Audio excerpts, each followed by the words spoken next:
Patna Beta campus. Today I am going to tell you how you can introduce yourself. Like, my name is Julie. I am good girl or boy. I study in class prep. The name of my school is Foundation Academy. I love going to school every day. I respect all elders. My hobbies are,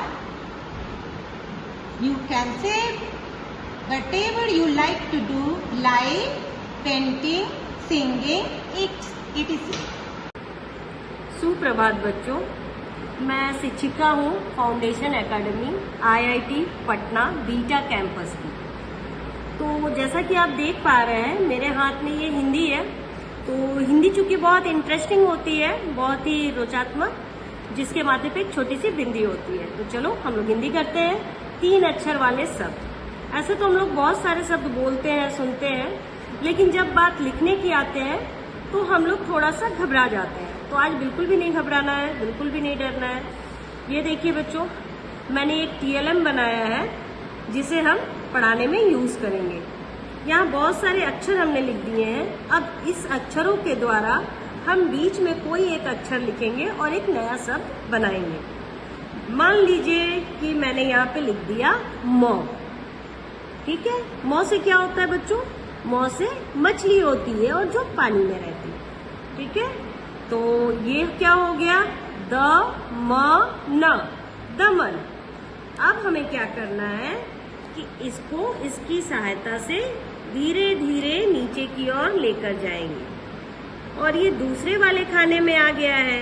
क्योंकि दूसरे वाले खाने में आ गया है तो ये बन गया है चमक, चमक।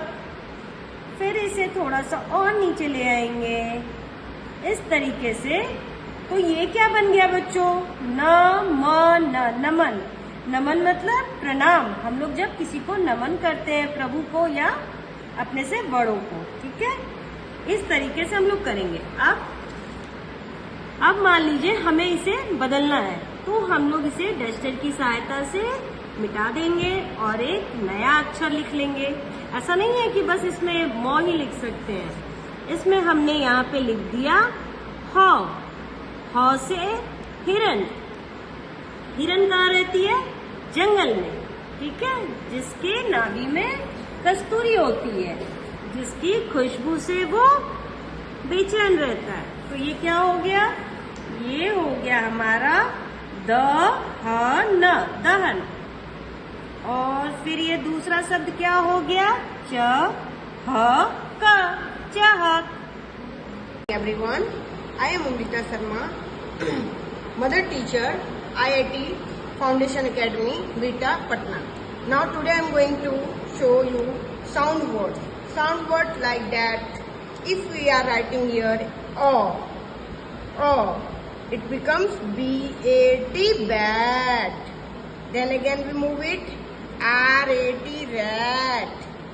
CAP, cap. MAT, mat. Then again we rub it and we have to move it FUN, fun. CUP, cup. Thank you. Have a nice day. प्यारे बच्चों, कैसे हैं आप लोग? बहुत अच्छा। आप ये बताएं, आज मैं आपसे एक पहेली पूछती हूँ, आप उत्तर देंगे ना? ठीक है।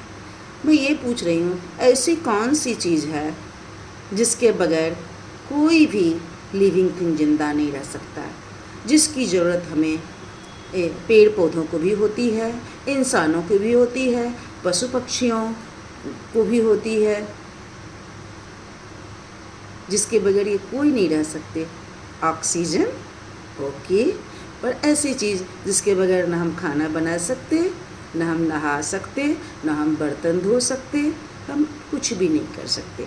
तो अब बताइए, ऑक्सीजन के सिवा ऐसी कौन सी चीज़ है जिसकी हम बचत कर सकते हैं, जिसको हम संयम से खर्च कर सकते हैं? जिसके नहीं होने से हमारा जीवन पर खत्म हो जाएगा, हमारा जीवन नष्ट हो जाएगा। वो चीज़ है पानी, जल, वाटर। क्या जल के बिना हम जीवित रह सकते हैं? आपको प्यास लगती है, आप सिर्फ पानी पीकर ही जिंदा नहीं रहते हो, आप खाना भी खाते हो। खाना बनाने के लिए पानी चाहिए। अगर आपने फल खा लिया तो बनाने के लिए पानी नहीं चाहिए, कुकिंग के लिए, लेकिन फल को उगाने के लिए तो पानी चाहिए ना। बिना पानी के क्या पेड़ पौधे फल दे? पेड़ पौधे जिंदा रहेंगे? अगर पेड़ पौधे ही जिंदा नहीं रहेंगे तो क्या वो फल देंगे? नहीं। इसलिए जल के बिना कोई भी जीवन संभव नहीं है। इतनी बातें तो आपको मालूम है। अब आप बताइए, ये जल आता कहाँ से है? जल आपको घर में मिलता है, नल में मिलता है, सब जगह मिलता है, लेकिन ये जल कहाँ से आता है? बारिश से। ये जल बारिश से आता है। बारिश, हाँ आपने सही कहा, आपके नल से आपको मिलता है, हैंड पंप से मिलता है। कुछ लोगों के यहाँ अभी भी कुआं होगा, आप वहाँ से जल प्राप्त करते हो। कहीं कहीं आपने नदी देखा है? जल हमें नदियों से प्राप्त होते हैं, जल हमें तालाब से प्राप्त होते हैं, जल हमें लेक से प्राप्त होते हैं। तो अब मैं आपको बताती हूँ कि पानी का सोर्स क्या है। Sources of water. ये देखिए, क्या बारिश से हमें पानी मिलता है या नहीं? बारिश हमें जल देता है, वर्षा से हमें जल मिलता है। उसके बाद अब आप देखिए, क्या नदी से हमें पानी मिलता है? नदियों से हमें पानी मिलता है।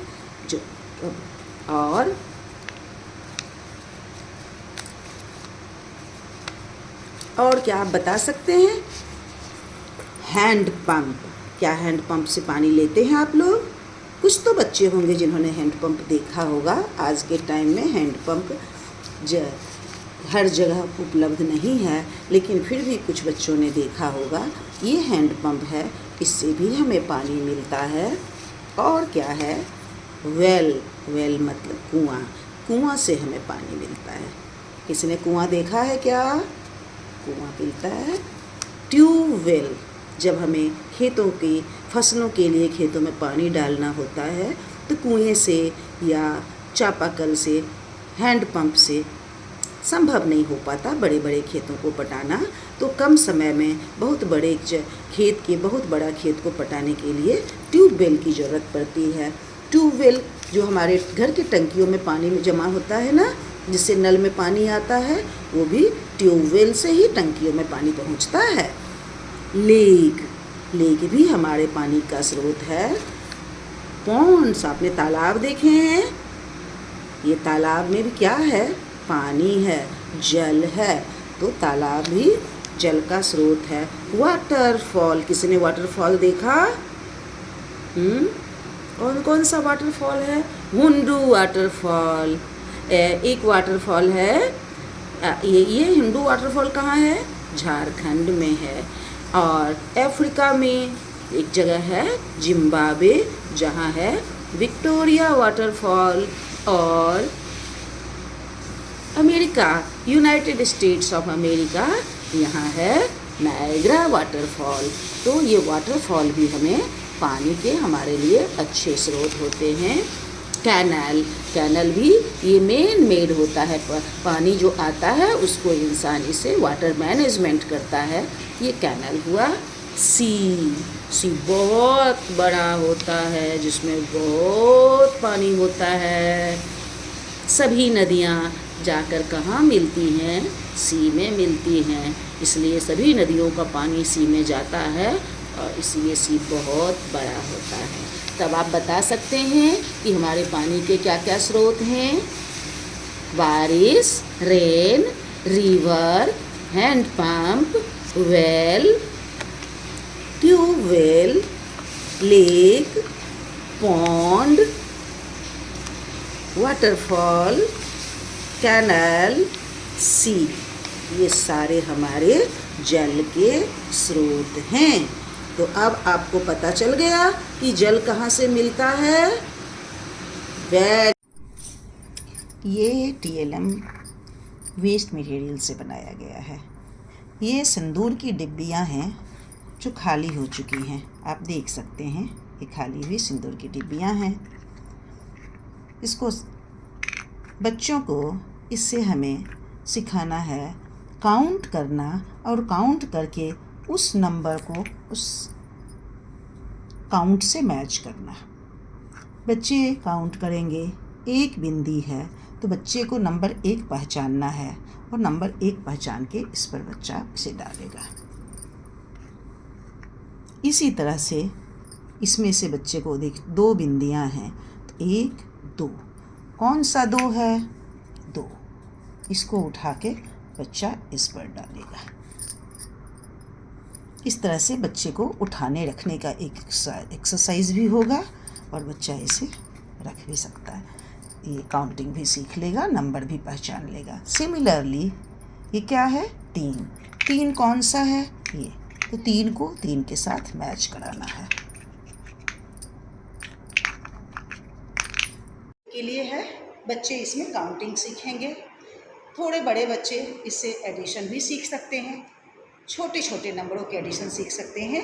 सिर्फ 1 डिजिट के एडिशन ही बच्चे इसमें सीख सकते हैं। वो ऐसे है, इससे बच्चों का फाइन मोटर स्किल भी ठीक होगा, क्योंकि बच्चे इसमें देख के ये नंबर 4 है, बच्चे पहचानेंगे 4 है।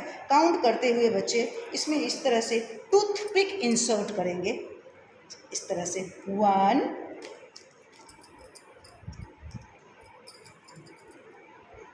टूथपिक नहीं, सॉरी, ईयरबड इंसर्ट करेंगे, टूथपिक नहीं करेंगे। टूथपिक बच्चों के लिए खतरनाक हो सकता है, इसलिए टूथपिक की जगह हम ईयरबड देंगे। ये 2 3 4, ये हमने 4, बच्चों ने 4 की काउंटिंग सीखी, बच्चों को ये समझ में आ गया था कि ये 4 है। सिमिलरली हम जितने भी यहाँ अगर हम 10 लिखते हैं तो बच्चे 10 में डालेंगे, इससे उनका कंसंट्रेशन भी बढ़ेगा, ध्यान दे के छेद में डालेंगे। इससे हम प्लस और माइनस दोनों सिखा सकते हैं। बच्चे को पजल करने में मज़ा आता है, बच्चों को कार गाड़ियाँ ये सब देखने में भी मज़ा आता है। ये एक कार है, इसी का एक पजल बनाया है हमने।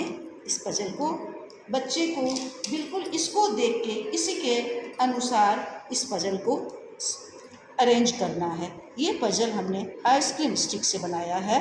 बच्चे अब इसको अरेंज करेंगे कि किस तरह से लगाने से बिल्कुल ऐसा ही बनेगा।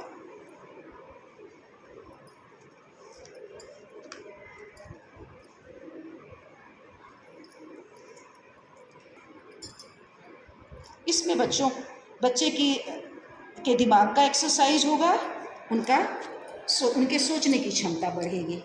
अब अगर ये हो गया, बच्चों ने कर लिया, इसको रबर बैंड लगा के हम इसे फिर रख देते हैं, जिससे ये सेफ रहे। इसको आप चाहें कैलेंडर की तरह टांग सकते हैं। प्लांट्स के पार्ट्स के बारे में बताना होता है, हम बच्चों को स्कूल में रखे प्लांट को दिखाते हैं। इस तरह से हमने एक प्लांट बना लिया है, जिसको हम कहीं भी पर्स में डाल के भी ले जा सकते हैं, एक क्लास से दूसरे क्लास तक हाथ में उठा के ले जा सकते हैं। बच्चे को हमें ये बताना है कि इसके कौन कौन से पार्ट हैं, जैसे स्टेम, लीव्स, फ्लावर, फ्रूट। बच्चों को हमने ये समझा दिया। अब बच्चे के दिमाग में एक पिक्चर आ गई है, अब इसको हम निकालेंगे।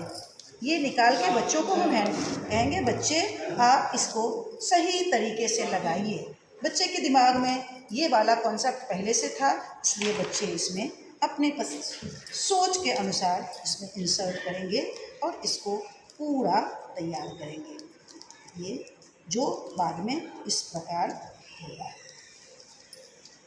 बच्चों सबसे पहले क्या होता है?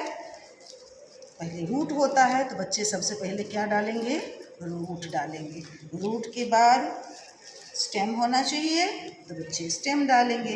ये सारा कुछ बिल्कुल वेस्ट मटेरियल से बनाया है। वेस्ट मटेरियल मतलब साड़ी फॉल का के साथ जो एक हार्ड सी शीट आती है, उससे ये प्लास्टिक साड़ी फॉल की शीट जिसमें पैक होता है, उससे बनाया है। तो ये बिल्कुल 0 कॉस्ट वाला प्रोजेक्ट है हमारा। ये बच्चे इस तरह से इसको पूरा करेंगे, जिससे उनके दिमाग में प्लांट का पूरा पार्ट फिट हो जाएगा, पूरा पार्ट अच्छे से बैठ जाएगा। Next, move to next. Thank you sir. तो नंबर 10 का एडिशन हम इसमें कर सकते हैं। इसमें अभी ये प्रोजेक्ट मेरा अधूरा है, इसमें हमें छेद बनाना है। बच्चे को हम नीचे एक कार्ड में नंबर लिखेंगे, जैसे हम उदाहरण के तौर पे 3 और 2 है। यहाँ जो आप डॉट देख रहे हैं वहाँ छेद है।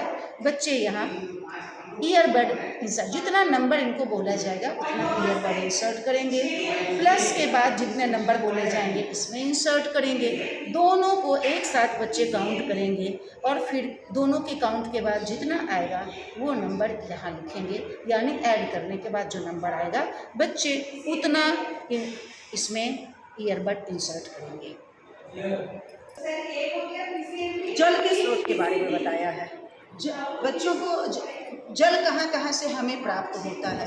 जल सामान्यतः जल ही जीवन है, बिना जल के कोई रह नहीं सकता। तो जल कहाँ कहाँ से मिलता है ये जानना बहुत ज़रूरी है। जल पहले के ज़माने में लोग कुएं से लेते थे, आज के ज़माने में कुआं बहुत कम अब लोग देख भी नहीं पाते हैं, यहाँ से नहीं। इसको रिकैप है। इससे बच्चे काउंटिंग सीखेंगे, साथ साथ नंबर को पहचानेंगे। अगर हमने यहाँ मार्कर है, स्टार्ट करें।